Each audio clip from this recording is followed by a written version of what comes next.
morning and welcome back to Reaper Pro Tips with me, your host, Anne, and a disembodied hands, Quindy. I was going to say pretty much our master chef, and that would make John kind of our secondary sous chef, followed by Justin, who's really over in the corner sorting the produce. Possibly he's been exiled even farther out than that. I'm not sure.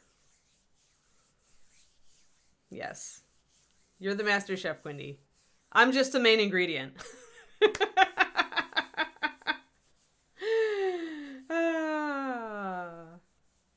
Just in the kitchen porter. Yeah, there we go. There we go, Kurnika. I knew somebody would chime in on my cooking show analogy this morning. Yo, Lady Nim, how's it going? Someone is trusting you with a knife. No. That's all for the sous chef. Although I don't know if I really want, because the sous chef does all the work, right? I don't know if I really want John with a knife either, though. So, yeah.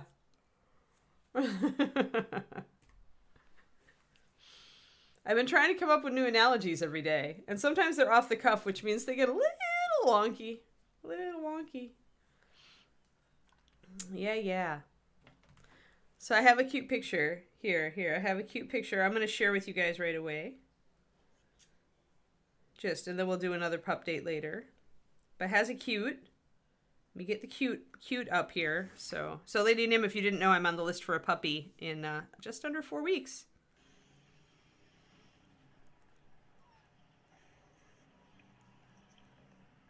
Puppy's playing.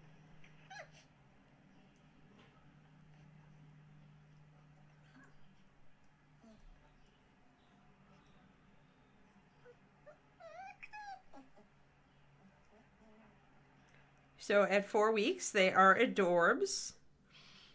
And that is, I'm in the list for a girl. Although I'm telling you guys, there's a problem. I'm falling in love with a boy.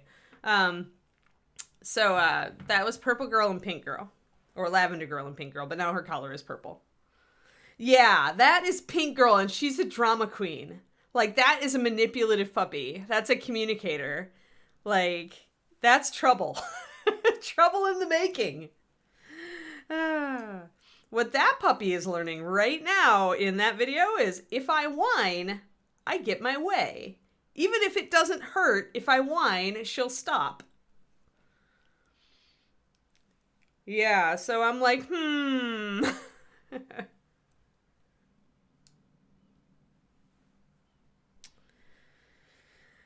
So I won't know, Lady Nim, which puppy I'm getting until we do the temperament testing. In my breed, we do temperament testing at 8 weeks, and that's how you decide placement, because you look at each family and what their requirements are and what kind of household you're putting the puppy into, and that's why we have so very few rehomes in our breed, at least in my organization. Yeah, Korniko, exactly right. Right, manipulative. So, but I gotta show you guys, because the problem is that pink girl's brother, black boy, Vax, looks like Kiri did at that age. This just about killed me yesterday. He's got the little light eyebrows and the mask around his face, and he's got the little white bib coming in too. I'm dying here because I didn't want a boy, but this little boy is going to look a lot like Kiri, I think, and so it's killing me. Because Kiri. He's going to have a black muzzle, unlike here, but he's starting to fade out a bit. Yeah, see, that's my problem. I warned Bridget. I'm like, warning, this puppy looks like Kiri, and it's going to kill me if he's got the right temperament for me. So, I don't know. I don't really like boy dogs. I've owned, many. 2 of my Shilohs were boys and 2 of my Shilohs were girls. And in general, I like the girl dog temperament a little better. But yeah, so that's the problem, is he looks like Kiri at that age. And he's a pretty adorable puppy. But you can see the little light eyebrows coming in. So yeah, that's my horrible thing right now. But yeah. So we'll see. There's so many things to take into account yet. I mean, I want I want a potential breeding quality dog. So we have to look at type, right? At structure, at sound structure, with the traits that we're looking for. We need to look at temperament first, because I don't want a super soft dog. I'm a very assertive person, and with a dog who's a real mush, that dog just goes into a puddle. Like, it's not a good fit for my personality. So I don't know. I won't know until we do the temperament testing which puppy will be, which is kind of exciting, because that means you can look at all the different puppies, and you just don't know. It's a big surprise. For when you do the temperament. And I'm going to be doing the temperament testing on my own dog, so that's really awesome. I get to be there and do the thing. Alrighty, so we did wool last time, and I think we want another level of it. So let's get in focus so you guys can see. So we did that kind of light stipple effect. If we get really close, we can see it. So that's how you start to do a very a refined wool texture. And then we mentioned it's not a replacement for Kiri Shadow Raven, but I am a sucker for those markings. Kiri had my favorite markings in all the breed. I really prefer the light eyebrows because it makes the face so expressive. So I'm not looking for a Kiri replacement here, but if I have a favorite color in this breed, and color is, the least important thing, but if I do, that is it.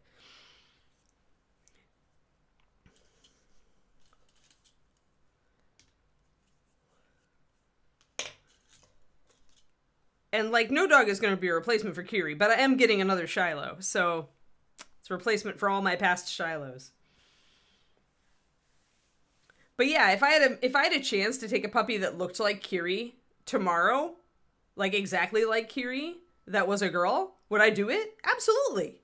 Yeah, that puppy's going to have a totally different temperament and personality than Kiri, but I love the look. I'm in love with that look.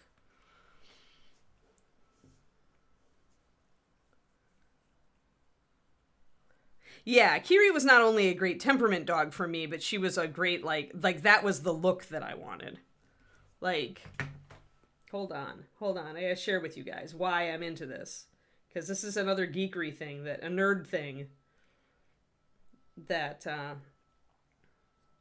I got into when I got into Shilohs, because these dogs are in Kiri's ancestry. So there was a TV show back in a while ago. It was a Canadian TV show called The Littlest Hobo. Who does that look like? Gee, that looks just like Kiri. So that's why I really got to like these markings, because I learned about these dogs, and their trainer, Chuck Eisenman, was really ahead of his time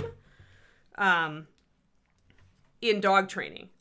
He believed that dogs could learn, essentially learn English, right? That they could learn a lot of words, more than people gave them credit for. And now we've proven that, right? So yeah, so Kiri looked like the littlest hobo. And she has hobo, she has those dogs actually in her pedigree. All Shilohs do. It was part of one of the outcrosses that Tina brought in. Yeah, so essentially, if I had a chance to get another, London duplicate dog, yes, would I? Absolutely. I just love that look. I love that look. So, and it's so rare in Shilohs. It's so rare. But yes, would I let myself, totally, will that be my priority? No. Do I have a super soft spot? Yes. Trying to find the picture that looks the most like Kiri. Kiri actually got approached to maybe, people contacted me about maybe using Kiri photo as a cover for a Littlest Hobo reboot even. But yeah. Sorry guys, sorry for people in Canada who now have the Littlest Hobo song triggered into their head. My apologies. I can't help it that my dog looked like. By the way, this is Chuck Eisenman with his last hobo dog. Chuck got Alzheimer's, and I think that was Aura. So that was the last dog of London's line that he owned. He passed away several years ago, but yeah, he really ahead of his time. His dogs understood complete sentences. Was insanely cool.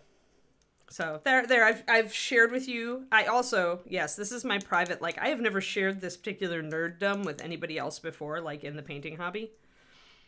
But I even have like publicity photos from the show. Like I have like the kind of thing they give out, like the photos of all the dogs with the names and all that kind of thing. I have all that crap. And I have all Chuck's books. So, yeah, this is my private little dog nerddom, fandom, if you will. All right, let's add some color to this. Get our wool highlight color built up, and then we will start doing the hat, because the hat has nothing. Nothing. So, yeah. So there you go, guys. I've shared another one of my nerddoms with you. But I learned about the Littlest Hobo, because I'm not Canadian. You know, I didn't grow up with the Littlest Hobo, although I did grow up watching, like, Lassie. Same kind of thing, right? But I learned about the Littlest Hobo when Tina, our breed founder, when we started looking at her dogs, because she had a whole page on them on her website. And that got me really intrigued, and so then I picked up Chuck's books, and I was sold. But yeah, also Chuck was from Wisconsin, as you know, I grew up in Wisconsin. It's kind of cool. But it's my little geekery. I follow all sorts of stuff like that, though. Like anybody who's out to prove that dogs are smarter than science thinks they are, I'm in there. So Chuck was just an early pioneer of that, and he wasn't a scientist, so he didn't know how to set up, like, experiments to prove it. Like Chaser, the border collie, her owner was a linguistics professor, and he did know how to set up experiments that the scientific community would actually give some credence to, that kind of thing. All right, we're going to start with Storm Chaser Blue, which is our blue that we've started with, and base coat color, and we're going to add some bleached linen to it, just to bring it up a level, and we're going to see where that puts us, and we're going to adjust it so that we can do highlights on the hat. And then what we're going to do is mix up the next highlight color, and we're going to do both highlights on the wool texture and more highlights on the hat. Yeah, exactly, Scrying Eye, but it's proving it. You got Littlest Hobo in the UK too? Yeah, so I'm totally... One of these days I'll show you guys my stuff, but... Here, I'll show you guys my Kiri photo. So this is from when Kiri was a baby. Like, she was only about a year old in this photo, but I have my Kiri photo sits up, there we go. So that's young Kiri. That was Christmas, so she was wearing her bandana. But you can see the resemblance, so... That's my girl. Put her back up here with my valued family member photos. She has the center spot, of course.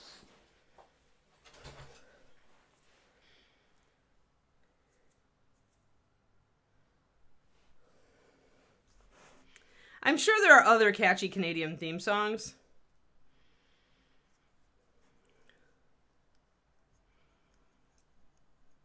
You're only here for a bit. I am mixing up highlights to do more wool texture, but this time we need to do more of a linen texture on the hat. Although some of these hats, you know what? Commodore's hat made of...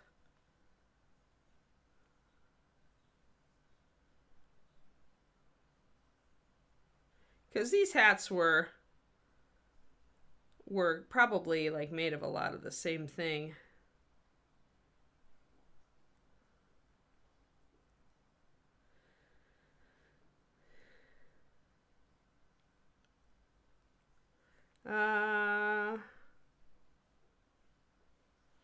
I'm trying to find a historical reference here.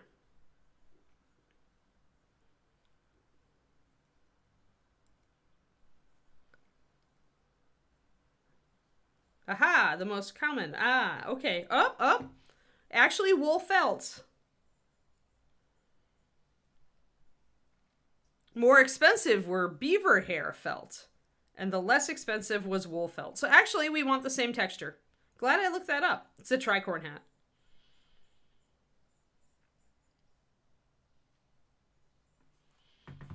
So animal fiber is the answer.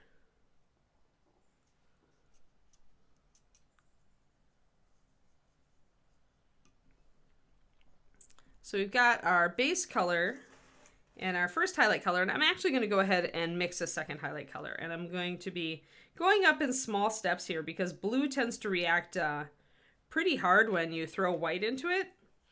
So even one drop of white, just not even pure white, it was bleached linen. Even just one drop took it up that much. So I'm going to do 2 drops here. Because wool and felt, same thing really, felted wool, are such soft, like soft and fuzzy fabrics, you wouldn't ever highlight them extremely a lot, right? It's kind of like, this isn't wool, but you know, it does have a texture to it. And even when I put it really under the light, when I look at it with this big harsh ring light on it, it doesn't go like above a certain, here, let's look. It stays really dark. Like I say, it doesn't go above a value 5. So on my color wheel, it actually stays like, that's the lightest it gets when I look at it under this really bright light. Yeah, you can do that, guys. You can actually look at stuff and hold up your color wheel and figure out like how much highlight it has. Now under sunlight, I imagine it would go up to a 4 or 3. Or sorry, up to a 6 or 7. But let's see what I got here. So this is a value, I'm going to say that's kind of a value. Yeah, that's about right. It's a value 5. So just looking at my sleeve, this is about as high as the wool should go.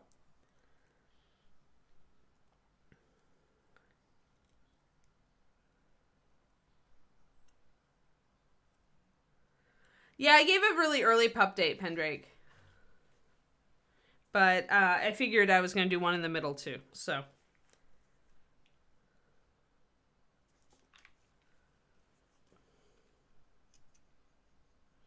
But what we have learned today, Pendrake, is that one of the puppies that is on my potential list, one of the girls, Pink Girl, is a drama queen. And totally, like, very vocal, using her little yips to manipulate people, you know. Trouble. Trouble with a capital T is Pink Girl.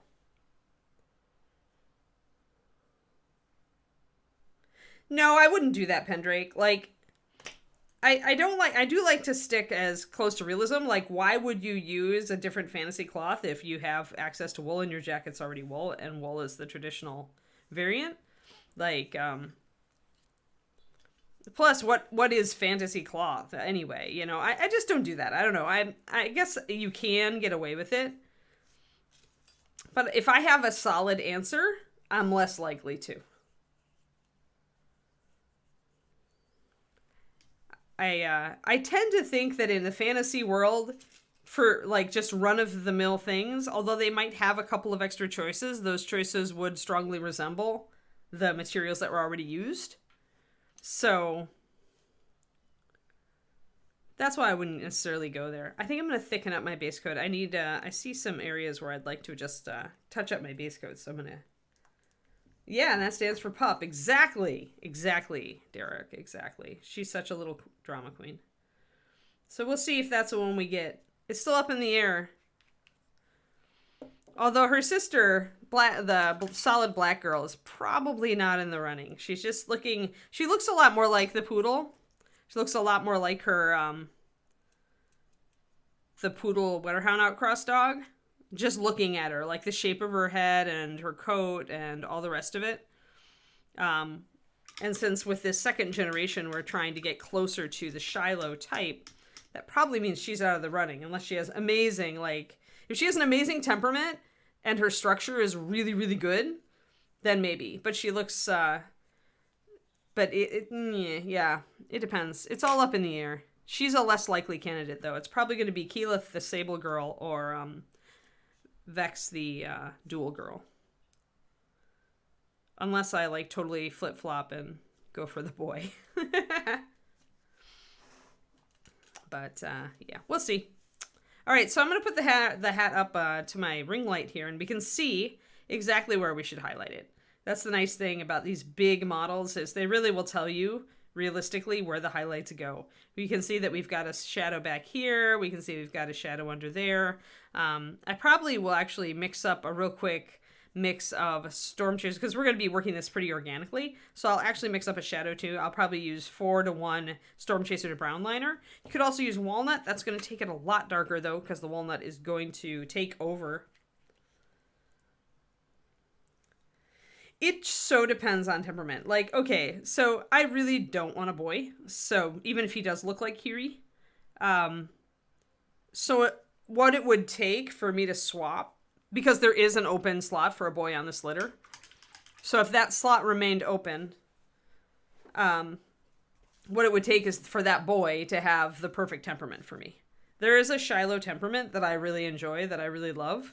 That is a real people-pleasing temperament, a puppy that's trying to figure out what you want, and when it figures out what you want, it just does that thing. It's like, ooh, this makes you happy and it's fun, let's do it. So the boy would have to have that temperament at the litter evaluation. And then my heart would rip in two, because then I'd be really compromised.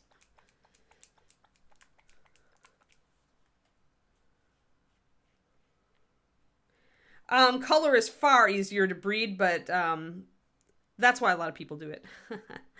Color is the least important in our breed, though. We really don't breed for color.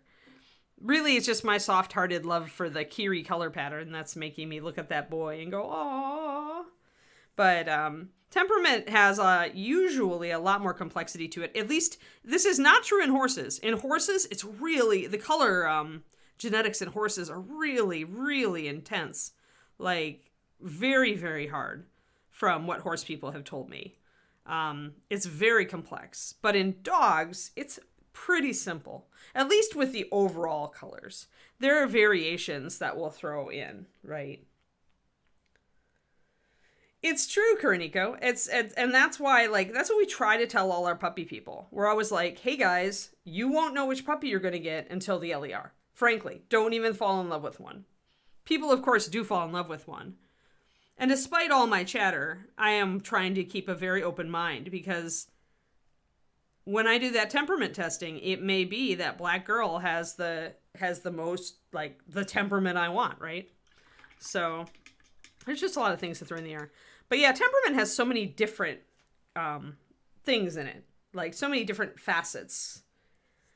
It's not just like you know, you've got a lot. There's just a lot, guys. There's a lot. I don't want to go off on a tangent talking about it, but all right. So my final color combos here, I added 1 drop of brown liner. So you can see how this gives us a really dark navy. And then we've got our Storm Chaser blue, already dark, but now this is our shadow. Then our first highlight and our second highlight. And we've only done our first highlight on the wool, on the jacket.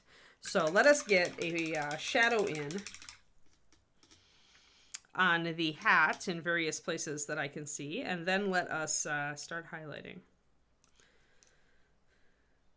Now, in undersides, like where you know it's just going to be shadow, you can absolutely just block it in. Like the underside of the brim here, I can absolutely just block it all in. But when it gets to this area where it starts transitioning, that's where I kind of have to start doing some stippling to make it all blend. Yeah, horse genetics is like crazy, Shadow Raven. Like color genetics is like, their color genetics are insane. We used to have a couple of horse people who worked at Reaper, and I would talk to them about, because I was into dogs and they were into horses, and we'd talk about the differences. So I'm going to block in a shadow here, guys, while we talk about this. But yeah, they told me, like, it's super hard to breed for color, like, depending on what color you're looking at, but you can get some very unpredictable results in horse genetics, apparently.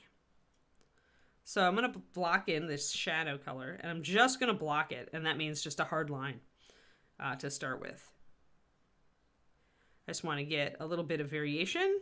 And even though this model is big enough to cast its own shadow, I still want to block that shadow in so that when people turn the model, it's still there. Like, my lighting is consistent.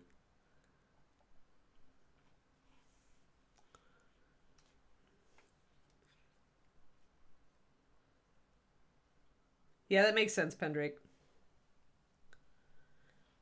Yeah, dog genetics. I'm actually, when I I really like genetics. I actually took courses on genetics in college, at least one. I don't remember if I took the second one. But because I had that interest, when I got back into dogs, I started studying like Shiloh coat color genetics. Because it was a fun way to learn genetics, to relearn genetics. And I think like the easiest way to put it is that getting a base color, like getting sables, is easy. But getting a particular type of sable is a lot more of a kind of just a crapshoot.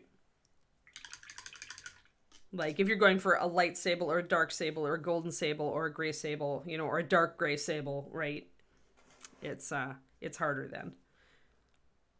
Because those are all different modifying genes. And it's the modifying genes that throw the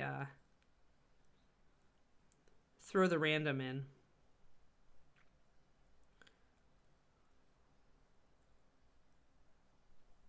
So I'm going to stipple our base color into there. Now this is the shadow side of the figure. And as you can see, there's like, if you look here, you can see there's a bit of light falling here, but everything else is in shadow. So I actually do need to bring in more of my shadow color on here.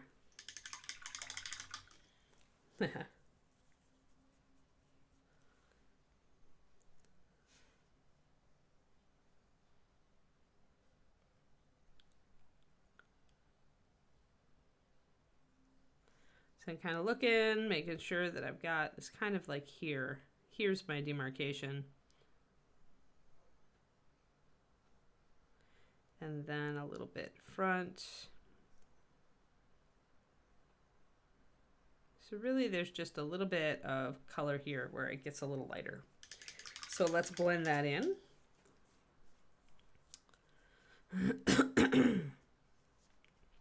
Yeah, in Shiloh's you also get the thing like the solid white, which a white dog, a white German Shepherd or a white Shiloh Shepherd actually can be a sable or a dual or a solid black underneath, and you don't know it because the white is what's called a masking gene. So it's on a different locus, but it overrides whatever the dog's actual color would be. So you can DNA test now and, you know, find out, but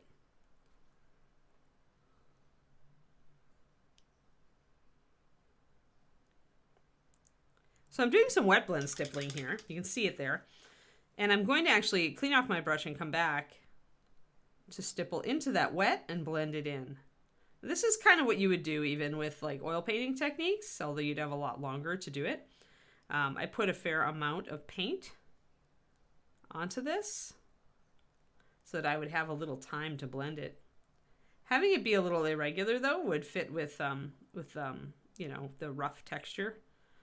So we don't need it perfect, but you can see that cool kind of cloudy texture that I'm getting there to blend it in.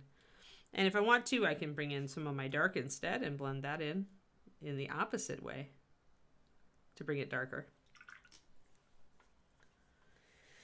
Yeah, I do too. It was a kind of a different, I didn't quite go monochrome because obviously I've got red accent colors and gold. So it is a red, yellow, blue color scheme, Moonlight, but I didn't want to go crazy with all sorts of different colors, and I didn't want the red to be too overpowering. So I'm going to layer this base coat again in here just to make sure we've got kind of that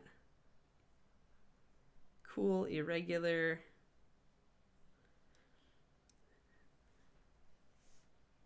It's very organic. It's fun. Stippling is fun because it's fast. And we'll come in with a little bit tighter.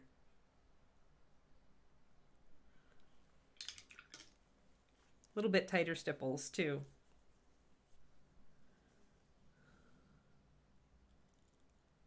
But yeah, I like the aqua for the head wrap. It's different enough for contrast, but it's you know,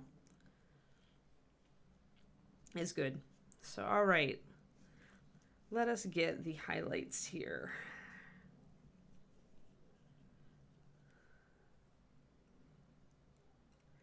Yeah, because if you think about it, it's just like fabrics that are soft texture, like velvet. Those are And wool itself has little like bumps and fibers.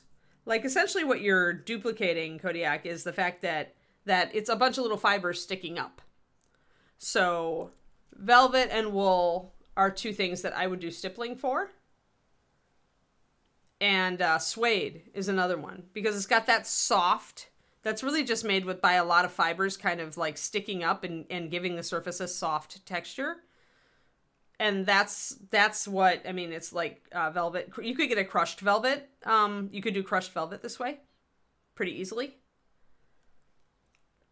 Because it's not just the woven texture at that point, it's that each of those, that woven cloth has a springy, like little fibers sticking up. So you don't see the weave like you do on linen.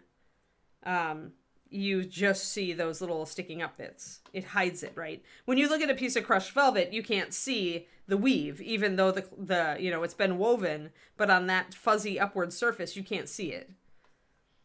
So that's why you would use stippling to do wool and velvet.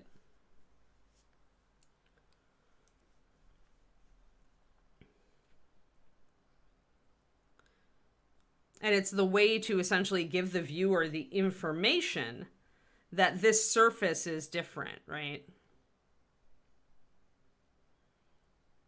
So if I do dry stippling, I'm going to get a much tighter effect.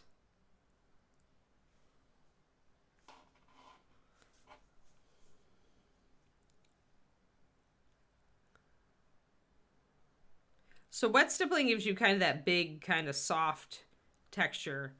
Whereas going in with this, see it? Yeah, gives you a much tighter, softer texture. Every time you leave a brush stroke when you are doing a texture, any texture, Kodiak, the point is to give the viewer information, visual information about what the surface is like. So in painting little tiny miniatures, like we don't often, we can't go quite to this extent. With that, more often it's less brushstroke and more kind of how you highlight the piece. Like, Noli is really about as much as I think we can do with texture. Like, when I did this model, I did it to show you guys what you could do in 28mm texture.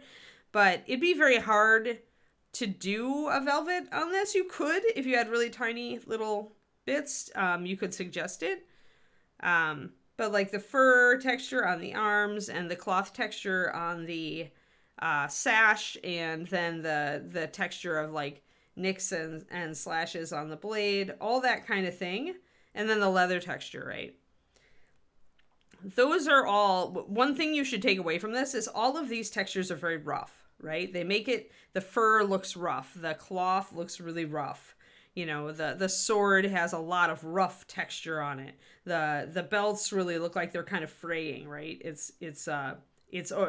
that is because subtle texture doesn't show at 28. Not unless you're just sitting there staring at a huge enlarged photograph. So this model was ideal to do textures on a 28mm model because he's a rough kind of character. So his metal would be all dinged up, and his cloth would be really rough and torn, and his fur is shaggy, and his leather would be all like torn up, right? So he's a very, whereas if it was a high society lady, I probably wouldn't be able to do texture on her. It would look coarse. And that's the difference between working on a 1/10 scale bust and a 28mm.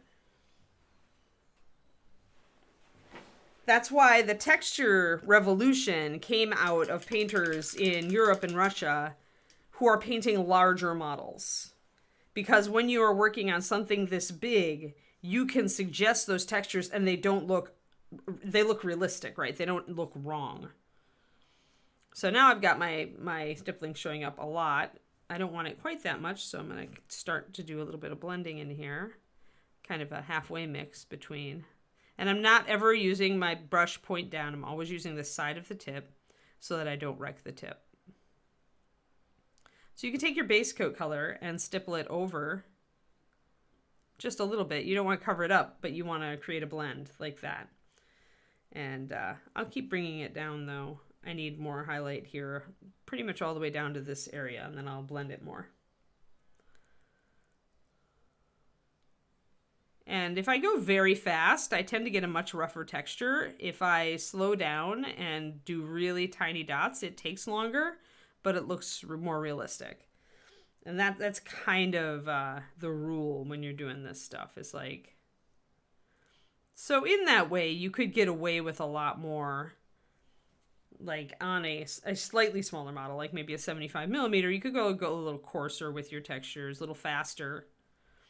On this stuff, you have the room to do the fine control, and so if you don't do it, it'll kind of like, it'll really show, like stick out like a sore thumb, to use a overused saying.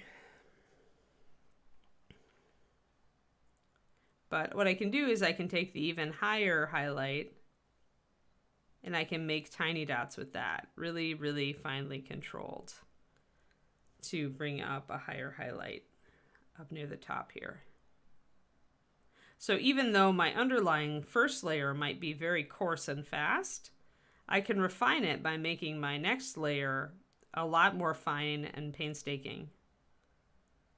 So in this way, you can get the texture color down very quickly, and still like make it look good at the end as you slow down for successive highlights.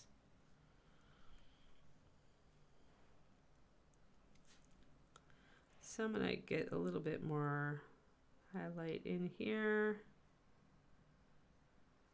Down here in the kind of the transition to shadow area, I'm also going to be a little bit more painstaking because I want to space out my stipples a lot more. Leaving a lot of darker area gives the illusion of the transition. I'll do a little bit more up near the top where we have this break here.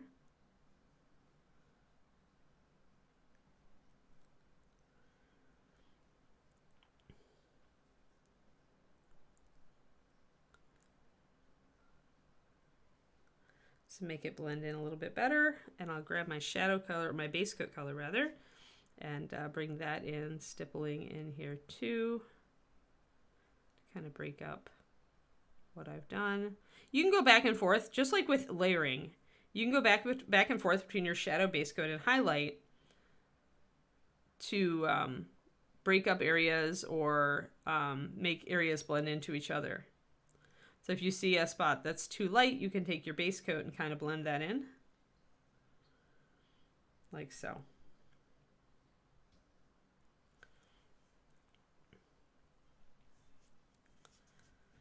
So that said, I want to go down and actually do my highlights on the jacket and then go back up to the hat, because the hat's going to take us a long time.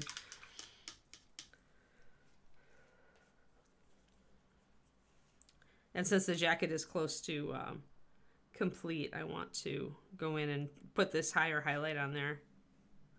So following kind of the patterning I did before, I want to just hit probably some of the areas that are really at the tops and on the edges. And here I am going to actually go real slow and do very fine. You can see the difference in color there. I do really fine dots.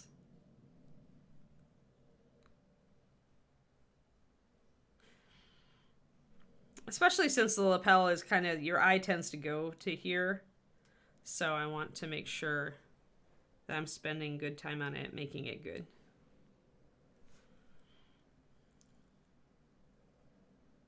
Not rushing. You don't ever want to rush the most important parts of your piece.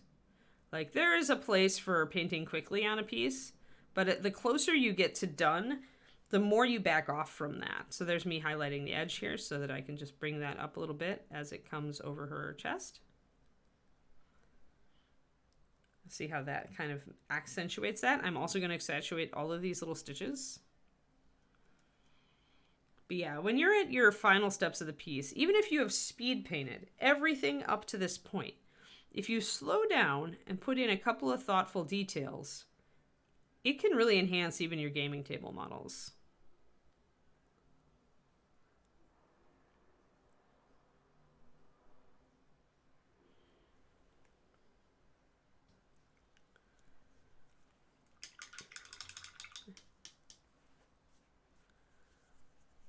Because you can rush paint an awful lot, but then if you slow down and do a nice job on the face and maybe like add a couple of extra nice details on areas that like a shield or, you know, a really fancy tunic or a cape,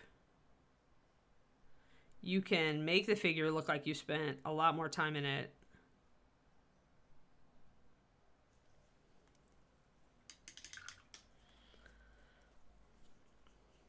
And here, this is fairly subtle. Like, you can see the difference as I added in the highlights here and here and here. But you can get away more with subtlety on a big model. Like, because if it still looks cool when I look at it out here, if I'm still getting the visual information that I need, but it also looks cool up close, then it's a win. So you still need to highlight it enough for it to stand out at arm's length. Like for everything to pop, but you also you can add a little subtlety in here and there. I'm going to go a little stronger now on the edges because when I held it out at arm's length, it wasn't reading as strongly as I wanted it to. And again, if I go a little bit too far with this, I can grab my previous highlight and break it up a little.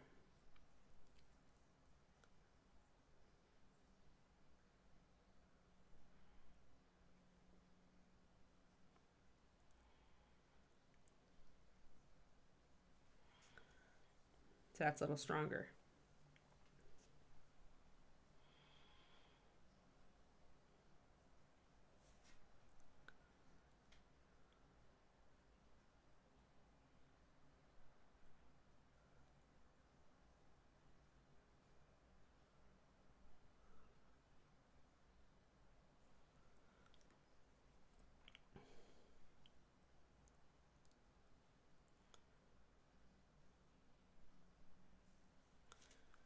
And I'll just keep going back and forth. Like if I can see, oh, well, I need to fuzz in this edge a little bit and keep that shadow there. Then I can grab my base coat or my shadow and do that.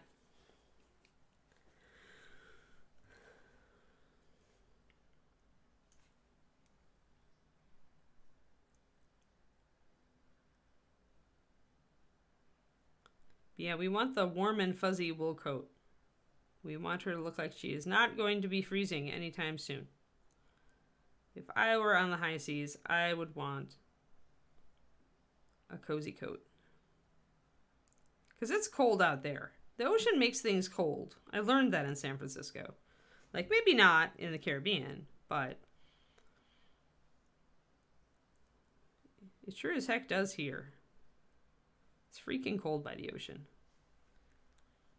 All right, and then just a little bit of highlight here along this seam here, just to bring that out and bring the highlight up to be close to this.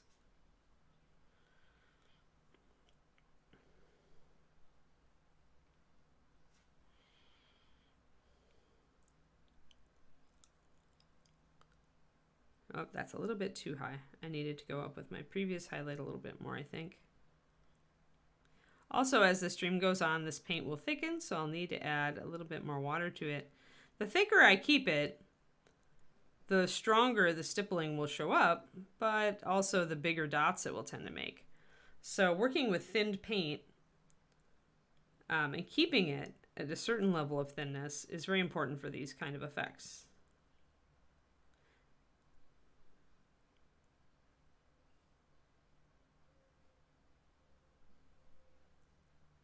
So you can see that highlight.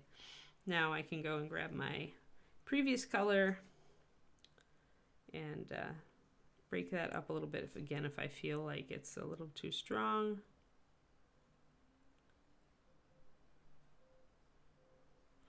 So reverse stippling in short to make it fade in a bit.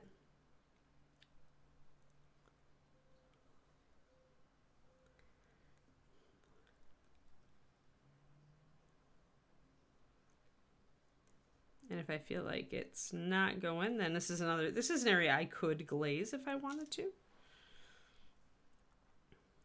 But I don't know that I want to.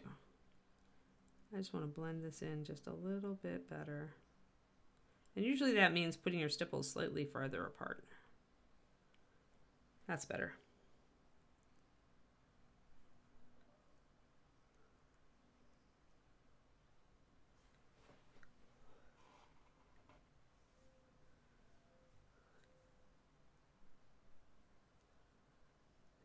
Yeah, and it would be cold, right, Kerniko? Cold.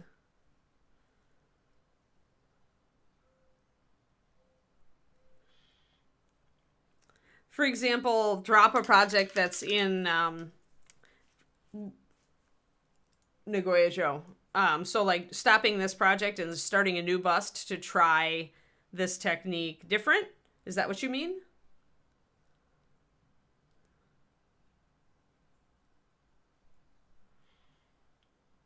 What kinda? Yeah, I'm not getting what you mean. Like a non-textured, doing a non-textured version, or... Well, yeah, but this stream is all about answering questions. Yeah, I get really bored with non-textured. Because the thing is, when you are doing a big model, if you paint it like you paint a 28, is gonna look a little bit weird because everything is gonna look like it's the same texture. And once you get used to looking for texture in your figures, like, it feels weird to not have it.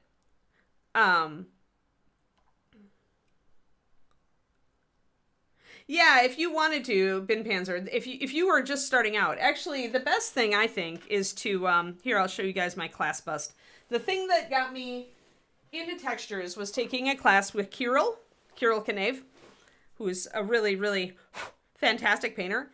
And Kirill, for his class, because he knew he was going to be teaching a lot of different textures, he brought a model that he had sculpted that had all sorts of different textures on it. So essentially, you had the opportunity, we did 2 different types of cloth texture on the cape, and we did wood texture, we did leather texture, we did beat up metal texture, we did fur texture, and then you could also do another type of cloth, like a more shiny cloth. In my case, I chose to do this. Yeah, ages ago, Pendrake, I did banners.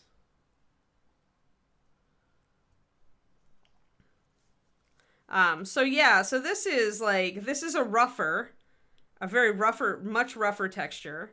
And then there are other places on this model that are finer. For example, let's see if I can get real close. So this is a really fine linen texture. I wonder if the camera will pick it up. It just looks soft. Like, it's so fine here that it almost looks like it's like really soft, but you can kind of see the lines. The camera's not picking up everything.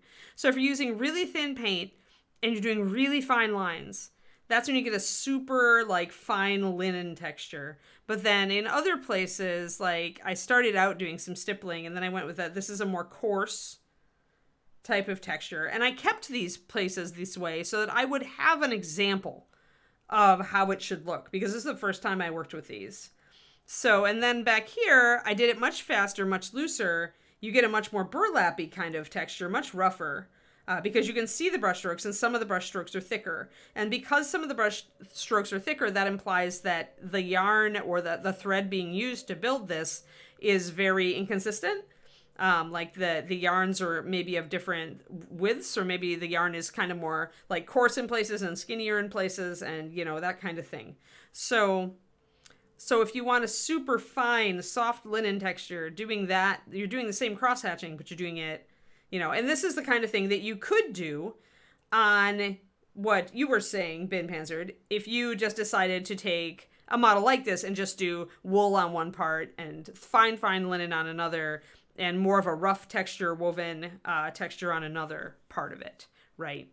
So you can do that absolutely. And that's kind of what this model was for, is Kirill had us do, I painted over it, but he had us do wool on 2, and then he had us do the really fine linen on 1, and then pretty much just practice different like variations.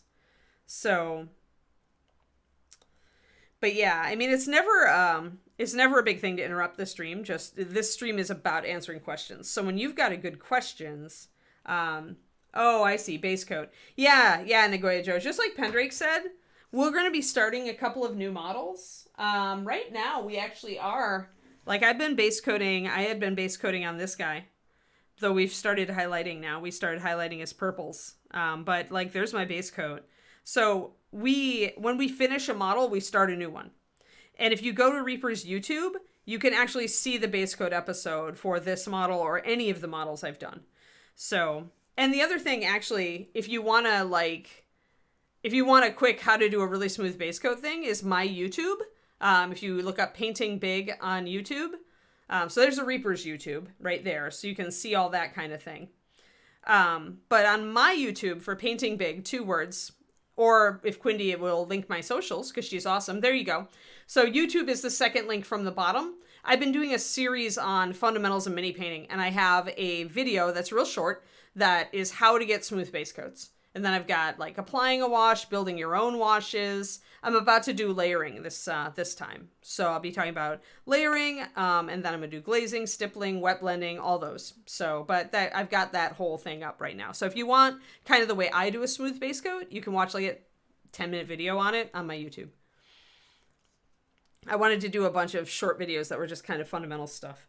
But yeah, anytime I start a new model, or you can go to the Reaper YouTube and watch the start of any model. Or you can go to my, if you want me to go really into technique on it, then watch my YouTube.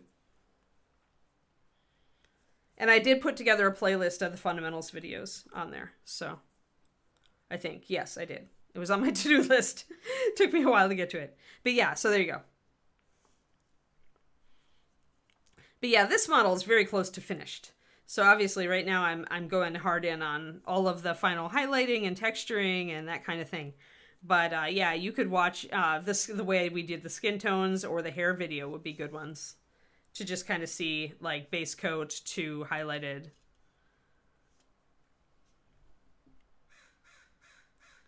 And this is the only bust that we've done on this show, because usually Reaper does not make busts. And in fact, they don't make this bust anymore unless they just choose to bring it back. But we have some busts coming with from the Bones 5 Kickstarter eventually. So I'm going to hit the edges for sure on the stippling here, guys, to bring it up. I also want to put a little bit of highlight down here.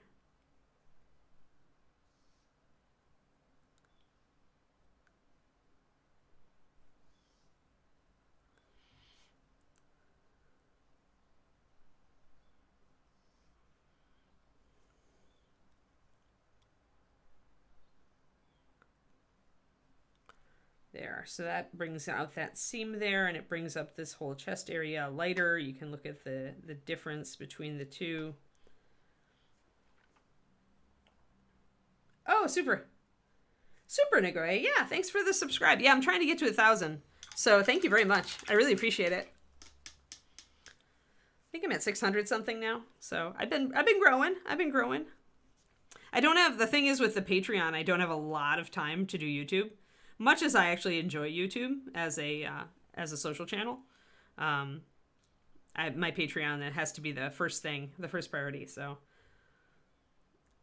when I have time, I do 2 videos for the YouTube a month, but this month has been a bit annoying and stressful, so I have not gotten to it.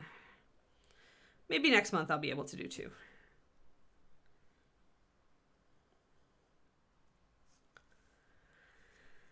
But yeah, the nice thing about the YouTube is that I can stay on task. Like, I'm not answering questions all the time, and we're not just talking about puppies. That's both a plus and a minus, right? Yeah, so that's kind of, I like the YouTube and the Patreon for that reason. Like, I can stay on task, and I can really focus and try to really explain the most effective way I can, like different techniques and stuff. And of course, the Patreon lets me do PDFs, which I like a lot. I enjoy writing, so I enjoy doing PDFs. But the stream here I really like because, just like you did, you can ask a random question and I can just spin off an answer to it, right? So, I mean, the whole point of this stream is really interaction. So when you've got a question, even if you think it'll take me off topic, do it. Just say it. It's part of the value of this stream that we talk about all different topics all the time. Hey, if you can, I would love it. I'm trying to grow my Patreon to 1,500, so I'm like, This is my the Patreon is like my income. Like it actually, I am a freelancer, so the Patreon makes a huge impact in my life. But I appreciate support wherever I can get it, so don't feel pressured. And I love that you subscribe to my YouTube. So if you want to, I will tell you the Patreon is a huge value because you do get access to everything at your tier level that I've ever done. So you get like the full like 3.5 years of content. And I've kind of said this before, but the way that I hope people will use the Patreon is that it'll, when you're working on a project and you're like, oh, I need to understand how to do NMM on a sword better, like that you could look up like NMM steel and find tutorial. I'm currently working on making a list of topics that I feel like I need to either do or redo for my Patreon. So hopefully it will eventually be like an encyclopedia of painting, because I'm very good about keywords on all of my posts. So you can search by keyword. So things like painting black, for example. Let's see. I'm going to put an extra highlight in here, just a little bit. For some of these smaller areas, you just need a tiny bit of highlight. You don't need to go all over, and it doesn't need to be perfect because it's kind of in a recessed area there.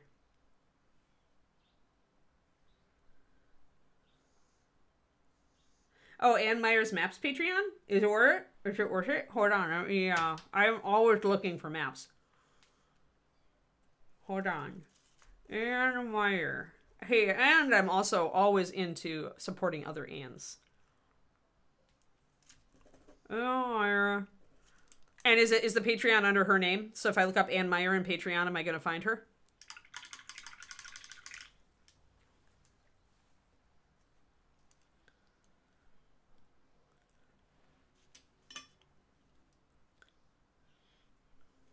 Put it in the Discord, Nagoya Joe, maybe. Yeah, because we don't allow links in the stream chat, but if I can look her up, okay. OERTH, and is that what I search on Patreon? Or is that how I look up the streaming? Because I do love maps. Oh my gosh, I love maps. She maps Greyhawk. Nice. Oh, okay, yeah. I was going to say, that's like what they call a Greyhawk's world, so. Cool, I'll look her up. I'm sure I'll find it. If I don't find it, I'll come back and ask on stream, but I'll look it up afterwards, because I do like to support other artsy Anns. Ann B. Meyer Fantasy Cartography. Thank you, Nagoya Joe. Yeah. Hold on. Meyer Fantasy Cartography.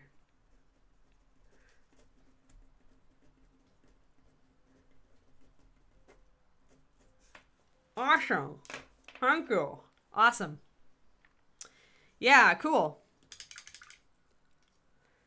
Yeah, I keep thinking about making a map for my fantasy world, and then I'm just like, but it's so weird. And also there's just like there's other things that my time needs to be spent on. Like actually writing.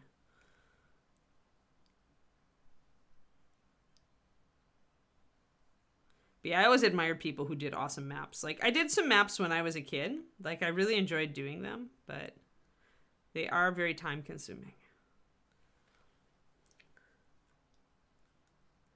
Okay, cool. Very detailed. I like that. Sweet. I will go look her up. Thanks, guys.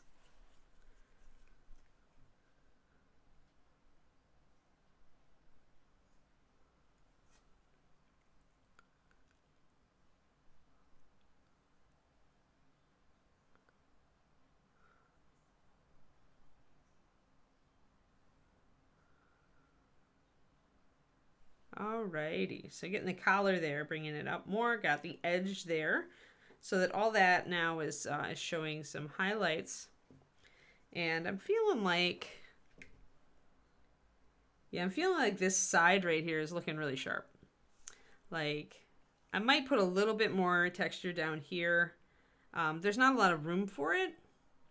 Like this, it is definitely kind of in shadow here, so I'm like, I don't want to bring it up too much.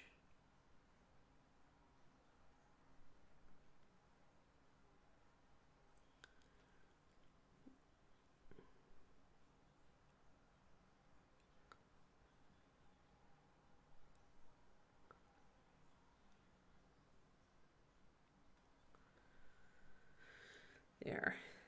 Just a little bit more.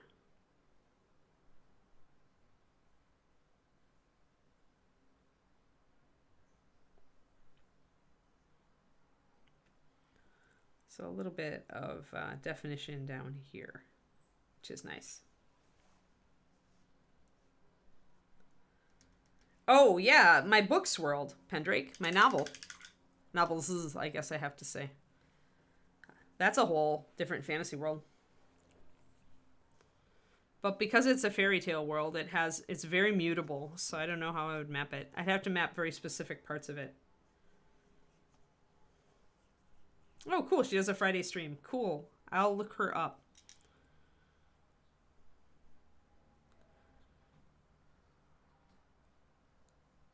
But yeah, remember, I'm indie publishing my novels in this coming year, so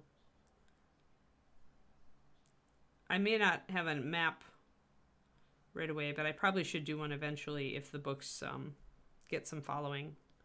Just because fantasy people love maps. I mean, like me, right? By kobolds or goblins. That's awesome, Kerniko. Big tree, evil rock.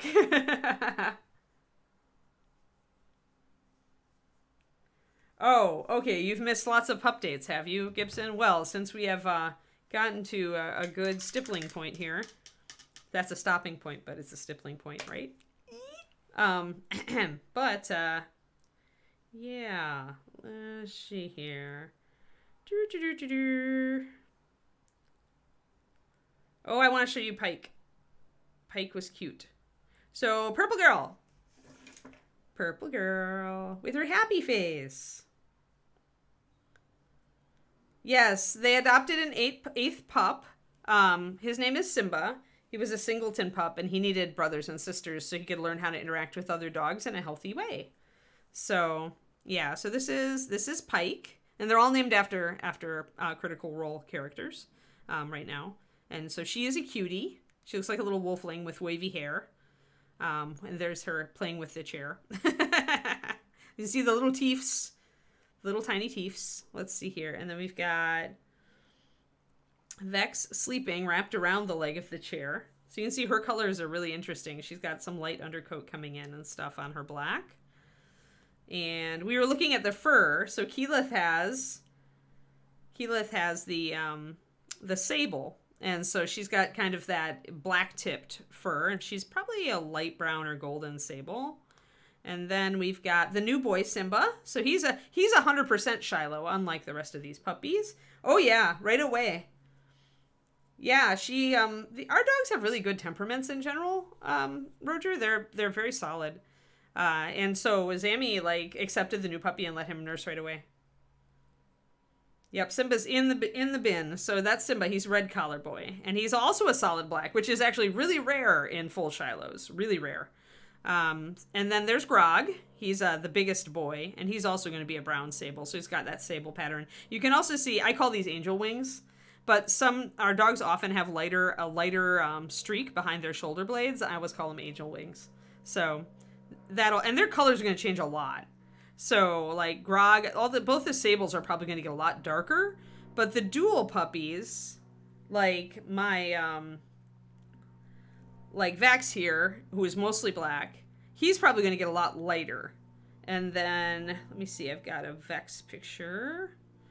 I have Vex sleeping so this is Pink Girl. She's one of the possibilities. So you can see her. This is going to be typically a saddle-marked, like German Shepherd traditional. But you can see her fur is lightening up a bit. She's also getting some angel wings going on. So these puppies, the dual ones, the saddle-marked or blanket ones, will get lighter. And the sables will generally get darker. Yeah, Grog is a chunk. He is a super chunk. So let me see. And then I showed this video earlier, but I'll show it to you guys again because it's Purple Girl and Pink Girl playing.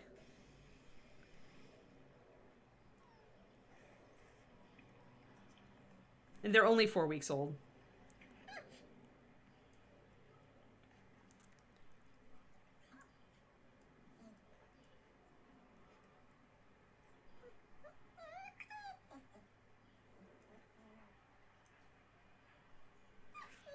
And they cannot play like more energetically than that because at 4 weeks they're just gonna fall over.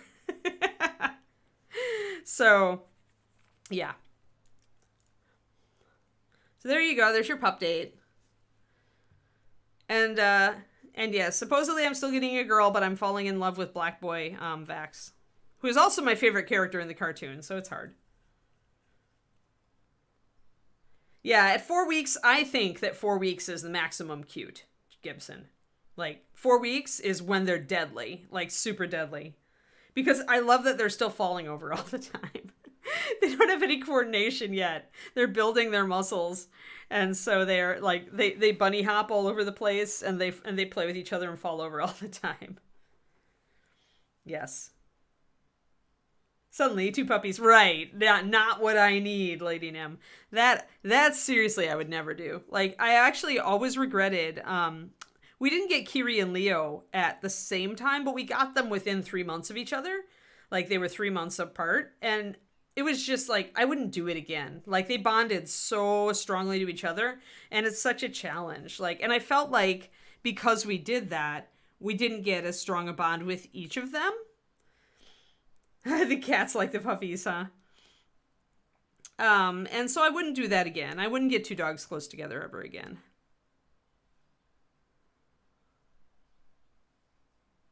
So I'm looking forward to just having a really strong bond with 1 puppy. All right, let's get this side. I want to look at where the light is falling. I do get some light still here and here. Oh, I need to add some water to my paint. One moment while I add water to my paint. I'm going to just add 1 drop to the colors that I'm using, the ones that I'm using for highlights specifically.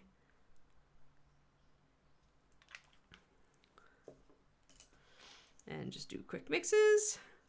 Got to keep it from getting too sticky. When the paint starts to get sticky, that's when you know that your paint needs more water. Hopefully before that point. But you'll notice the stickiness like around the rim of the well.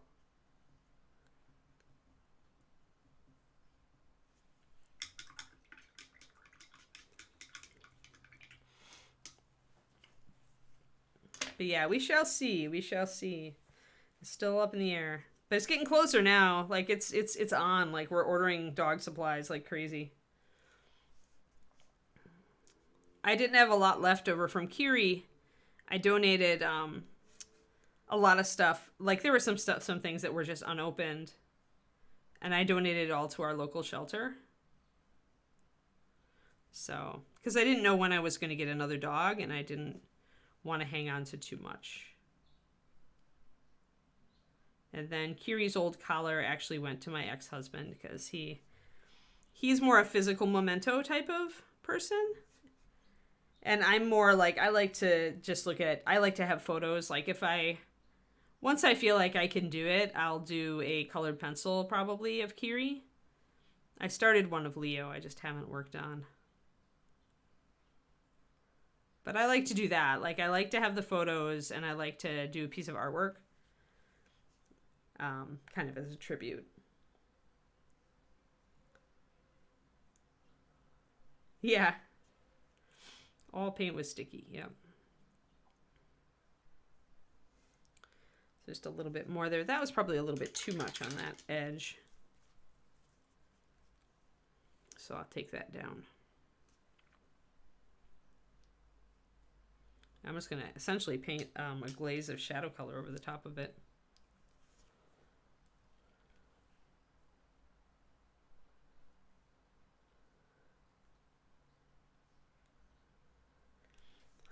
No, I do my own. I normally do my own art. Like, let's see.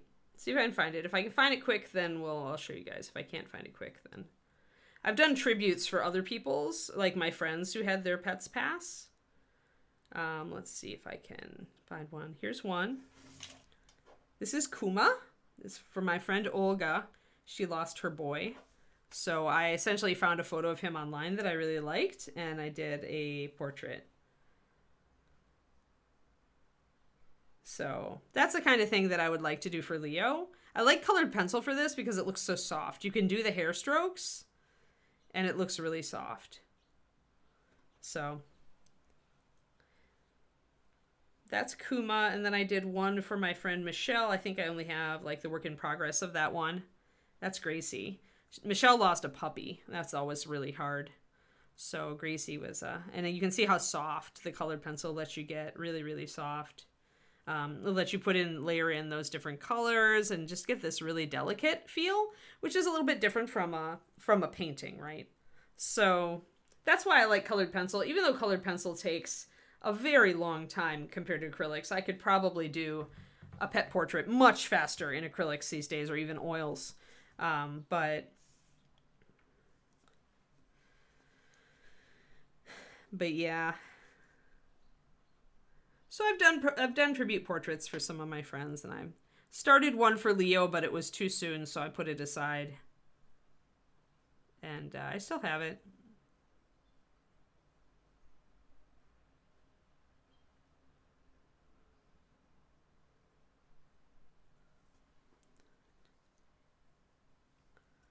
Thank you, Dragon Durham. 16 months, dang. Thank you. Thank you for the resub. I'm glad we're entertaining you. Reaper miniatures, if nothing else, entertaining. Hopefully informative as well. That's my hope. Oh, cool. Yeah, Reaper Challenge League. Awesome. Yeah, it's a good motivator, right? Paint more.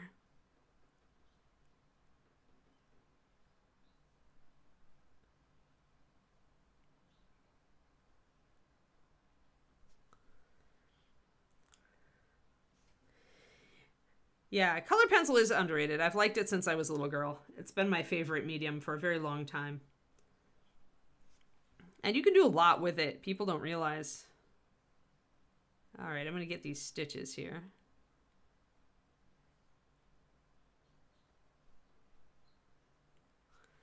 Not going to get it all the way down, but at least going to get the top ones. Let's get in here. One mini a day, that's great. That's a great goal. I wish. I need to get, I got distracted. So now, actually last night was the first night that I sat down to paint in the evening for a long time. So I admire you greatly. You're doing one mini a day. That's, on the plus side, you'll get, like, you're going to get good brush control, and you're going to, like, that's the kind of thing that you can develop from painting so much. And also just a better understanding of like paint consistency and how to apply it. You get good pretty fast when you're doing a lot of minis. Then it's just learning the techniques and practicing them in line with like what your goals are. But if you need to do a lot of minis because of gaming or whatever, then yeah, speed is what it's about. Oh, cool. Excellent. Yeah, I'm taking my time on this bust. I wanted to do some nice texture work on it.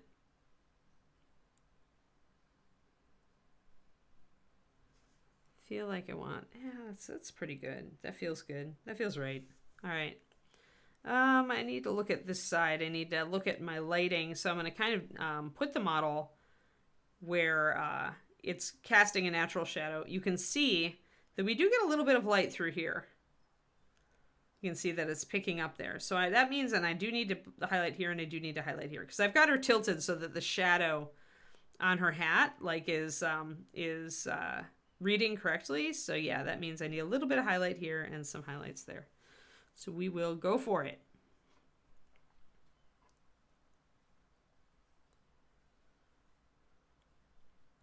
Charles Urbach, yeah.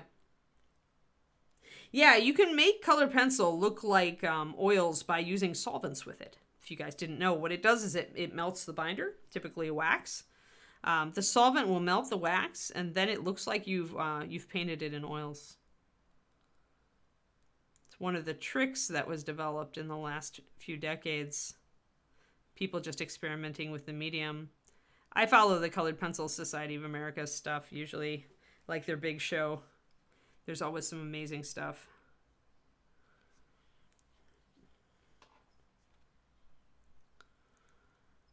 But yeah, it is phenomenal. Like, you can do photorealistic with colored pencil. Went a little bit too hard on that, so I had to back off of it.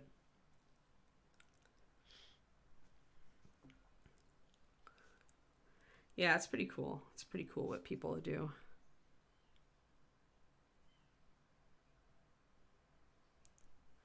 But yeah, I feel like colored pencil is getting a little bit more respect these days. I see it entered into art shows.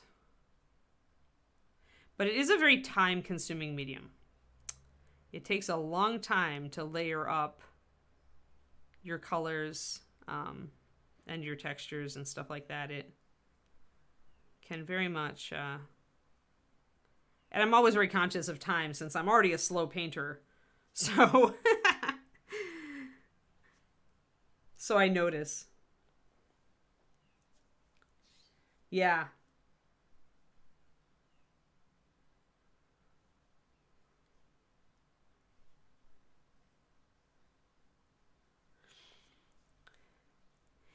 It's interesting, Rex, because I guess because it is impressive.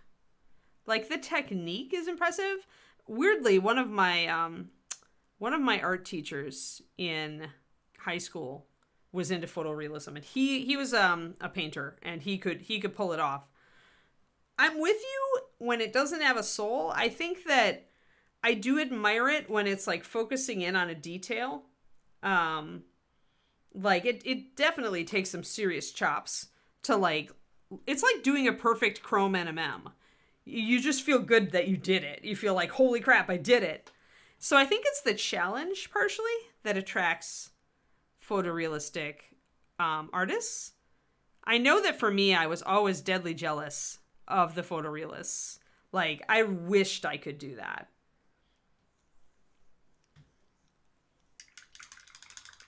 Just because, like, the textures and the lighting, and it was so perfect, right?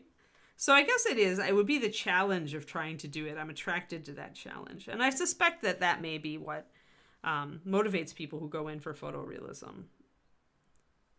At least some of them, is the challenge of doing it. And yeah, you could just take the photo.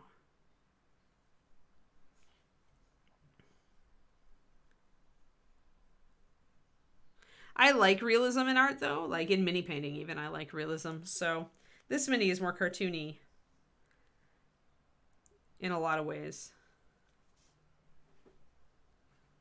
than what I typically like to do on a bust, but...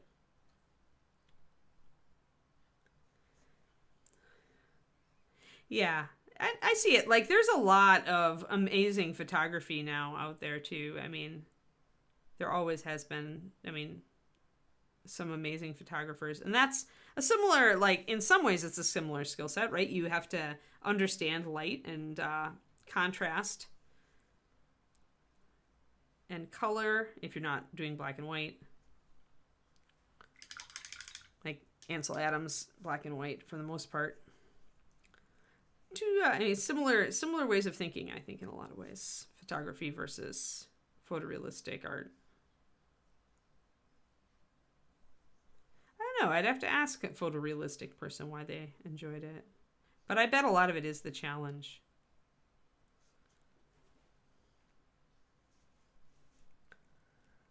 Yeah, same as any art.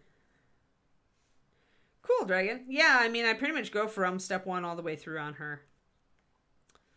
Now that she's getting close to done, it's nice. Although I still have a lot of hat to do. There's a lot of hat left.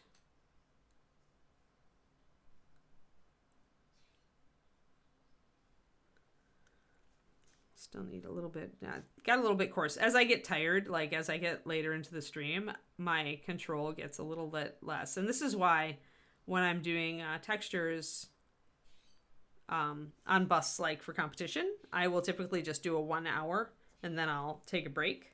or just do 1 hour a night. Because your fine motor, like you can push it for a certain amount of time, but you will notice as you get tired that your control will kind of go out the window a little bit. Like you'll notice that you'll not be as doing quite as well.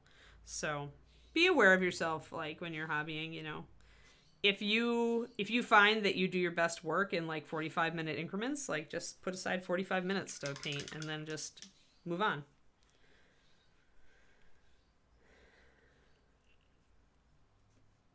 Cornico.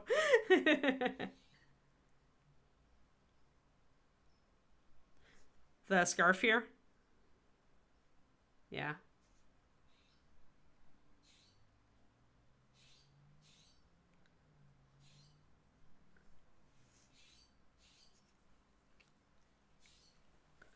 Yeah, you can also do that. You can time chunk it and do like, you know, 15, 20 minutes, take a break, do another 15, 20.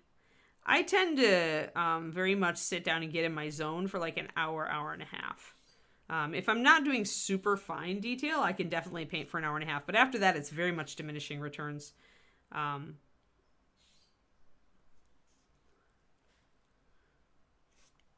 So don't think you have to be able to sit down and paint for hours, guys. There was a time when I could, when I was freelance painting, and I wasn't doing the Patreon. I was trying to do commission work and stuff. That was a lot harder. And then you have to sit down and paint all day. And I definitely had to like work up to that, and it was not ideal.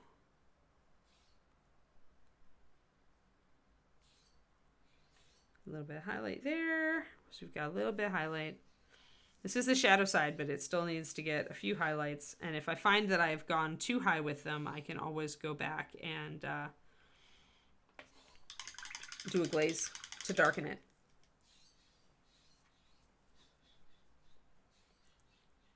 This is cool, Penry. Quindy will let me know.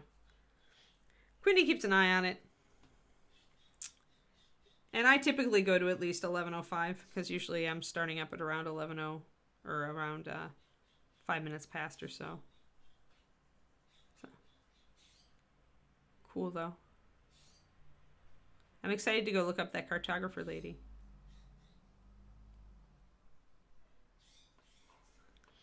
A little bit of highlight back here. Yeah, back and forth. Yep, that's what my fiance does. Dragon. He David very much will do like, he'll play a video game, then he'll watch he'll put on one of his shows and paint to that for an hour or an hour and a half. A little bit of stippling just to bring this in.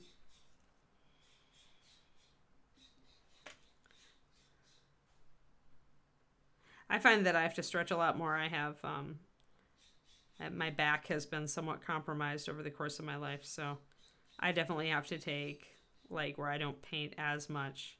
Like I do this hour and a half in the morning, and then I'll typically do some in the afternoon if I'm painting stuff for the Patreon, or I'm filming stuff for the Patreon, and then I'll do maybe an hour at night. And that's actually a lot if you think about it. Got little stitches here. I got to bring those little stitches out. I'm going to show that we actually paid attention.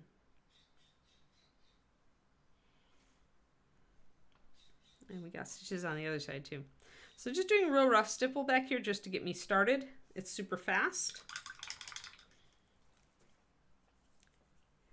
Yeah, David does TV, but I would get too distracted by that. I'm not a big TV visual media person, Dragon, so I'm with you. I do music usually. I have a few different playlists, and I just reach for the one that fits my mood at the moment, or the miniatures mood.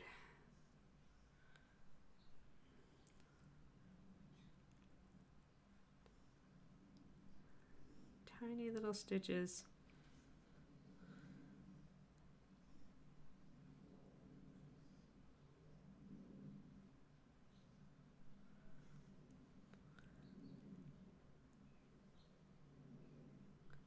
Yeah, I like music, but David likes TV shows. He likes to listen to dialogue, and if there's action, he'll stop and watch it. Yeah, that's what I used to do, scrying eye. I was always putting on Lord of the Rings, like Fellowship.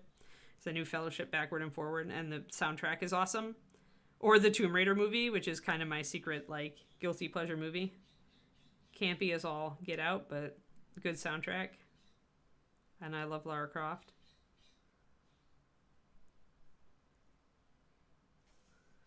But lately, I just gravitate more and more toward music because it lets me get in my zone. I'm not distracted by what's going on the screen.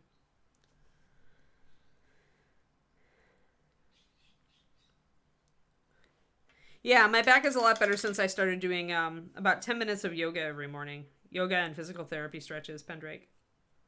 Still has days where it's a little bit dicey if I overabuse it or if I've been traveling. Because I swear airplane seats are just made to, like, make your back scream.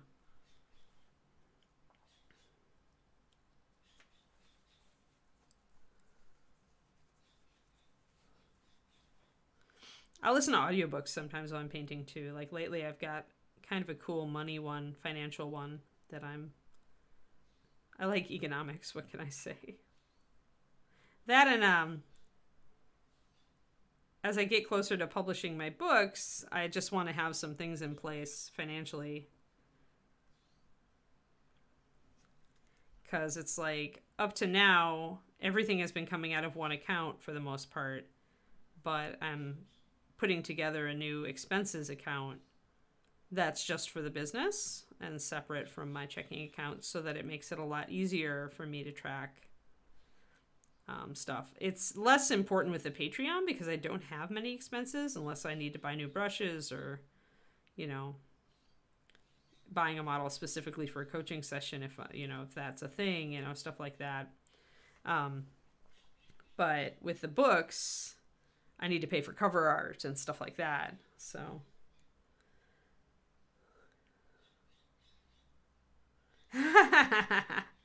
funny, Gibson. So yeah, I'm listening to a financial book that kind of like walks you through all that stuff and has a system, a pretty simple system for kind of keeping track of your finances as a business. Freelancing, it's not for everybody.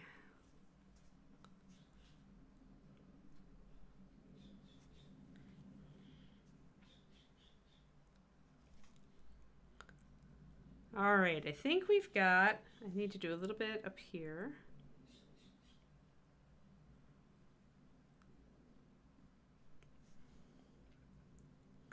Little tiny bit down here. So actually, since the first layer of stippling I can be kind of messy and faster with, we actually got through a lot this stream because I've gotten my main stipples in on the back now. Oh, the lace was pretty complicated actually. Dragon. Because it's got, I think I did complementary color shading on that. So I was actually, since I was using a cream color called Gnawed Bone, I actually was using purple. I do these cards, these watercolor cards, to keep track. So I was essentially mixing purple into my Six Purple, which is a dark purple, and a little bit of brown into my cream to get that shadow. And I do need to bring it up more on the lace over here too, since the hat is mostly shading like right here. It isn't going all the way down to here. It's quite wet, War Shadow. It's not dry at all. Like you're loading it as if you're doing layering. You're just unloading it like so. So it's still got a lot of water in it. You just want to be able to do like little stipples. And if you actually have a dry brush, you wouldn't be getting any color off here with stippling. You have to have a wet brush. So like layering. Yeah, well these are, I got card binders, magic card binders. And so I put these into my magic card binder. So I have a color book too. It's just, it's modular. All right, guys, that looks like it's about time. We did some stippled highlights to kind of show you how we bring up these various areas. And we worked all around the front of the model. We started on the hat so that we could get that kind of in place. We worked on the backside so we could actually bring that up a little bit. It's coming along. It's coming along. We're closer and closer to done. I would like to get her done before ReaperCon, so we'll see if we can do that. Glad you guys hung out with me. I'm actually, speaking of my little cards, I'm going to be doing a new one for the blue here just to remind myself of the mix that I used. Because I know I did Storm Chaser, but I want to make a note that I used bleached linen to bring it up for highlights. So grab my new card, and that's what I will do. And yeah, I hope you all have a great day. Tomorrow is Celestial Mage Day. So we're going to be doing more alchemical symbols onto her cape. Yes, thanks for everybody showing up. Glad to see some of you newer people like Joe.